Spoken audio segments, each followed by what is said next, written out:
Thrombosis, এটা আমাদের মানে বুঝতে সবসময় কষ্ট হয়।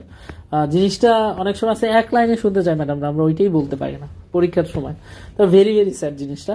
তো থ্রম্বোসিস, থ্রম্বোসিস আর হলো কি বললাম, ইম্বোলিজম। দেখো চিত্রের মাধ্যমে একদম ইজিলি বোঝানো যাবে। নর্মালি আমাদের কি হয়, নর্মাল আমাদের মেকানিজম, এই যে একটা ব্লাড ক্যাপিলারি, এখানে কাট হইলে আমাদের নর্মালি কী হবে, প্লেটলেট এখানে জমা হবে, তারপর আদার যে ক্লোটিং ফ্যাক্টর এগুলো জমা হয়ে আমাদের হলো এই কাটটাকে বন্ধ করে দেবে, ঠিক আছে। এটাকে বলা হয় কি হিমোস্টেসিস, হিমোস্টেসিস। কিন্তু কিন্তু যদি আমাদের কিচ্ছু হয় নাই, ঠিক আছে, মানে এই যে এন্ডো ব্লাড ভেসেলের এই যে যে ইগুলা এন্ডোথেলিয়ামে কিচ্ছু হয় নাই, কিন্তু এই ভিতরের দিকে যদি ইনজুরি হয়, বললাম ভিতরের দিকে, যেমন সাবএন্ডোথেলিয়ামের দিকে যদি ভিতরের দিকে ইনজুরি হয়, অর্থাৎ ব্লাড ভেসেলের ভিতরে, ব্লাড ভেসেলে ইনট্যাক আছে, পুরো ব্লাড ভেসেলটা ইনট্যাক, এখানে তো কাট হয়েছিল, এখানে ভেসেল ইনট্যাক, কিন্তু ভিতরের দিকে ইনজুরি হওয়ার কারণে যদি থ্রোম্বোসিস অর্থাৎ ক্লোট ফর্ম করে, যেটাই বলি ক্লোট ফর্ম করে, এটাকে আমরা বলছি থ্রোম্বোসিস। আর এই থ্রোম্বোসিসটা যখন মানে ডিট্যাচড হয়, ডিট্যাচ যদি হয়ে ব্লাড ভেসেলের চলাচল করে, এটাকে বলছি ইম্বোলিজম। তিনটা জিনিস আমরা ক্লিয়ার হয়েছি কিনা, ঠিক আছে, এই হলো ক্লিয়ার। এখন আসো থ্রোম্বোসিস কিভাবে ফর্ম হয়। কি বললাম, থ্রোম্বোসিস আর ওই যে যে থ্রোম্বাসটা, থ্রোম্বোসিস এটা একটা ট্রায়াড আছে, এটাকে বলা হয় কি ভার্চুয়াস ট্রায়াড, ভার্চুয়াস ট্রায়াড, ঠিক আছে। তো ভার্চুয়াস ট্রায়াডে তিনটা জিনিস, ট্রায়াড বলতে তিনটা জিনিস, প্রথমে হলো কি এন্ডোথেলিয়াল ইনজুরি, এন্ডোথেলিয়াল ইনজুরি, দুই নম্বরটা আছে হলো কি stasis or turbulent blood flow, আর তিন নম্বর হলো কি হাইপার কোয়াগুলেবিলিটি। আচ্ছা ইজি করে দিচ্ছি। তো প্রথমে কি এন্ডোথেলিয়াল ইনজুরি, যেটা আমরা বললাম এন্ডোথেলিয়াল ইনজুরি, এই জায়গায় এন্ডোথেলিয়াল একটা ব্লাড ভেসেল ভিতর এন্ডোথেলিয়াল ইনজুরি হয়েছে, কি জন্য হতে পারে, হয়তো সমস্যা আছে মায়োকার্ডিয়াল ইনফেকশন, অথবা হাইপার টেনশন আছে, অথবা ডিসলিপিডিমে আছে, এখানে ইনজুরি করতে পারে, স্মোকিং এর কারণে ইনজুরি করতে পারে। তো এন্ডোথেলিয়াল ইনজুরি হইল, কি বললাম এন্ডোথেলিয়াল ইনজুরিটা, কি বললাম এন্ডোথেলিয়াল ইনজুরিটা হইল, ইনজুরি হইল। এখন এন্ডোথেলিয়াল ইনজুরি হওয়ার পরে কি হবে, এই এন্ডোথেলিয়ামের নিচে আছে কি সাব এন্ডোথেলিয়াম, কি বললাম সাব এন্ডোথেলিয়াম, এই সাব এন্ডোথেলিয়ামে আছে এক্সট্রাসেলুলার ম্যাট্রিক্স। এই সাব এন্ডোথেলিয়াম এক্সট্রাসেলুলার ম্যাট্রিক্স যখন হবে, এক্সট্রাসেলুলার এক্সপোজার আসবে, তখনই কিন্তু প্লেটলেট অ্যাক্টিভেট হয়ে যাবে। প্লেটলেট অ্যাক্টিভেট হইলো, প্লেটলেট অ্যাক্টিভেট হয়ে কি করবে, এখানে এসে অ্যাটাচ করবে, কি করবে, এখানে এসে অ্যাটাচ করবে। এছাড়া যেই নর্মাল এন্ডোথেলিয়ামের যে ফাংশনগুলো ছিল, পোস্টাসাইক্লিন রিলিজ, তারপর প্লাজমিনোজেন অ্যাক্টিভেটর, এগুলো কিন্তু ডিপ্লেট হয়ে যাবে। এগুলোর কাজ কি, পোস্টাসাইক্লিন হলো নর্মালি প্লেটলেটকে অ্যাগ্রিগেট বন্ধ করে, তো এখন যেহেতু পোস্টাসাইক্লিন নাই, তাহলে প্লেটলেট অ্যাগ্রিগেট আরও বেশি হবে। প্লাজমিনোজেনের কাজ কি ছিল, এটা হলো ফাইব্রিনোলাইসিস করে, এই যে যে ক্লোটটা, এই ক্লোটটাকে সরাই ফেলে, কিন্তু এখানে প্লাজমিনোজেন অ্যাক্টিভেটরটাও ডিপ্লেট হয়ে যাবে, যার কারণে এই ক্লোটকে আর সরাইতে পারবে না, এবং আলটিমেটলি কি হবে, এখানে একটা থ্রোম্বাস ফর্ম করবে। ক্লিয়ার, বোঝা গেছে। তো এন্ডোথেলিয়াল সেল ইনজুরির জন্য কিভাবে আমাদের থ্রোম্বাস ফর্ম করলো। দুই নম্বর হলো কি স্ট্যাসিস ও টার্বুলেন্ট ব্লাড ফ্লো। নর্মালি কি হলো, আমাদের ব্লাড তো চলতেছে, এখন যদি বন্ধ হয়ে যায়, তাহলে ব্লাড বন্ধ হয়ে গেলে কি হবে, এই যে যে ব্লাড সেলগুলো আছে ডব্লিউবি সার্ভিসে এখানে এসে জমা হবে, যার কারণে কি হবে, থ্রোম্বাস ফর্ম করবে। আর টার্বুলেন্ট ব্লাড ফ্লো বলতে কি বোঝাচ্ছে, নর্মালি আমাদের ব্লাডে তো মানে কি বলে এটাকে, আরে স্ট্রেটলি মানে চলাচল করে, টার্বুলেন্ট মানে কি ব্যাকফ্লো করলো, এই ব্যাকফ্লো হওয়ার কারণে অনেক সময় থ্রোম্বোসিস ডেভেলপ করবে। আর একটা হলো হাইপার কোয়াগুলেবিলিটি কি নর্মালি আমাদের কোয়াগুলেন্ট ফ্যাক্টর আর অ্যান্টি কোয়াগুলেন্ট ফ্যাক্টর একটা কি ভারসাম্য অবস্থায় থাকে, কি বললাম একটা ভারসাম্য অবস্থায় থাকে। এখন আমরা কি বললাম, কোনো একটা কারণ বলতে আমরা যদি বলি মায়োকার্ডিয়াল ইনফেকশন, বিভিন্ন কারণে এই যে যে কোয়াগুলেশন ফ্যাক্টরের পরিমাণ যদি বেড়ে যায়, তাহলে সেই ক্ষেত্রে আমাদের হাইপার কোয়াগুলেট হবে এবং আলটিমেটলি আমাদের থ্রোম্বাস ফর্ম করবে, ঠিক আছে। এখন আসি, এই কোশ্চেনটা অনেক বেশি, ফেটস অফ থ্রোম্বাস। একটা থ্রোম্বাসের ফেট কি হইতে পারে, প্রথমে কি হইতে পারে, প্রথমে হয়ে যেতে পারে, ঠিক হয়ে যেতে পারে, এটাকে বলে ডিজলিউশন। দুই নম্বরে কি হইতে পারে, অর্গানাইজ করতে পারে, এই যে থ্রোম্বাসটা এটা অর্গানাইজ করতে পারে, অর্থাৎ গ্রোথ বাড়াইতে পারে, এইসব বাড়াই যেতে পারে, এটাকে বলা হয়েছে কি অর্গানাইজেশন অ্যান্ড রিক্যানালাইজেশন। 3 নম্বরে কি হইতে পারে? 3 নম্বরে এই জিনিসটা বড় করতে পারে, অর্থাৎ প্রোপাগেশন হতে পারে, ঠিক আছে। প্লেটলেট, ফাইব্রিন এগুলো অ্যাটাচ করে প্রোপাগেশন মানে বড় করতে পারে। এবং 4 নম্বরটা কি হতে পারে? এইটা ডিটাচ হয়ে ওই যে আমরা আলটিমেটলি কি হবে, ইম্বোলিজম। এটা তাহলে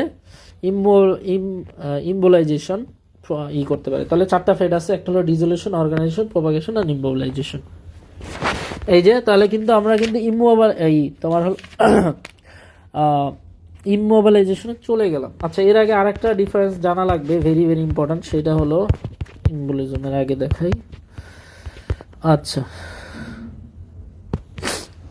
ইম্বোলিজমের আগে দেখাই, এটা হলো আর্টেরিয়াল থ্রোম্বাস আর ভেনাস থ্রোম্বাস। আর্টেরিয়াল থ্রোম্বাস আর ভেনাস থ্রোম্বাস জিনিসটা বোঝানোর জন্য।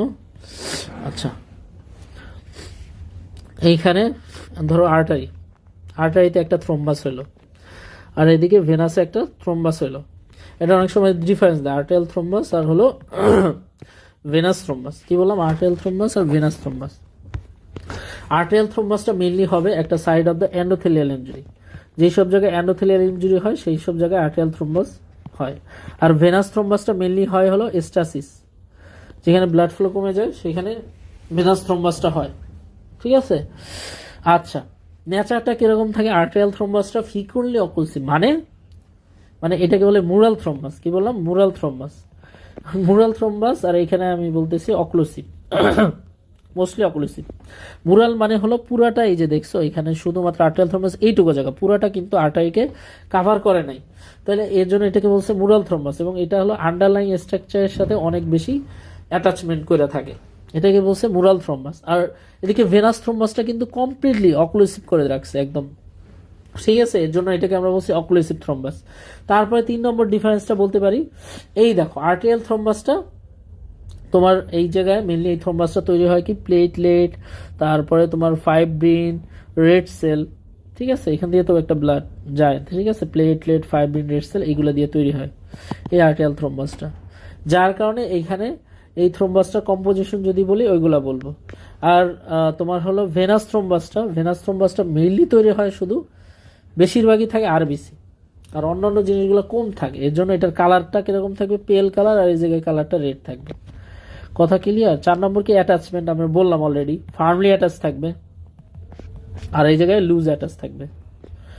আচ্ছা, 5 নম্বর কি আমি যদি বলি, এটা কিন্তু একটা ভেরি ইম্পর্ট্যান্ট, এই আর্টেরিয়াল থ্রোম্বাসটা ব্লাড আমাদের ফ্লো করে কি এদিকে ফ্লো হচ্ছে, আর্টেরিয়াল থ্রোম্বাসটা গ্রো করবে হলো এই দিকে, ব্লাড ফ্লোর অপোজিট দিকে। কি বললাম? অপোজিট দিকে। তাহলে এটাকে কি বলে? রেট্রোগ্রেডলি গ্রোথ করবে। আর এইটা হলো কি তোমার ডিরেকশনাল, ওই দিকেই গ্রোথ করবে, এই দিকেই এটার সাইজ কিন্তু বাড়তে থাকবে, ঠিক আছে। তাহলে এটা হলো টুয়ার্ডস দ্য ব্লাড ফ্লো, ঠিক আছে, যদি বলি towards the blood flow growth করবে, এটা কিন্তু একটা ইম্পর্ট্যান্ট আর ইম্বোলাস ফর্ম করবে বেশিরভাগ ক্ষেত্রে ভেনাস থ্রোম্বাসে ইম্বোলাস ফর্ম করবে। ইম্বোলাসটা ভেনাস থ্রোম্বাইয়ের ক্ষেত্রেই বেশি দেখা যায়। আচ্ছা, আর একটা হলো ল্যামিনেশন আর লাইন অফ জাহান কোথায় থাকে? দেখো আমি একটু আগে বলছি হলো তোমার প্লেটলেট, ফাইব্রিন এবং তোমার হলো রেড ব্লাড সেল কোনটায়? আর্টেরিয়াল থ্রোম্বাসে দেখা যায়। যার কারণে কি হবে, প্লেটলেট তোমার আলটিমেটলি পেল এবং রেড, এরকম এই জায়গায় এক জায়গায় রেড, এক জায়গায় পেল, এক জায়গায় রেড, এক জায়গায় পেল, এরকম। এটাকে বলছে লাইন্স অফ জাহান। এটা প্রেজেন্ট থাকবে তাহলে কোথায়? অবশ্যই আর্টেরিয়াল থ্রোম্বাসে, কারণ এখানে আমরা কি বলছিলাম, রেড সেল বেশি থাকবে, এর জন্য কালারটা কি হবে, রেড হবে, অর্থাৎ লাইন্স অফ জাহান এখানে কিন্তু অ্যাবসেন্ট। ক্লিয়ার? এইটা হলো ইম্পর্টেন্ট ছিল তো বললাম। তারপরে আসি ইম্বোলিজম। আচ্ছা, ইম্বোলিজমে চলে আসি। ইম্বোলিজম ইনফ্রাকশন শক। আচ্ছা,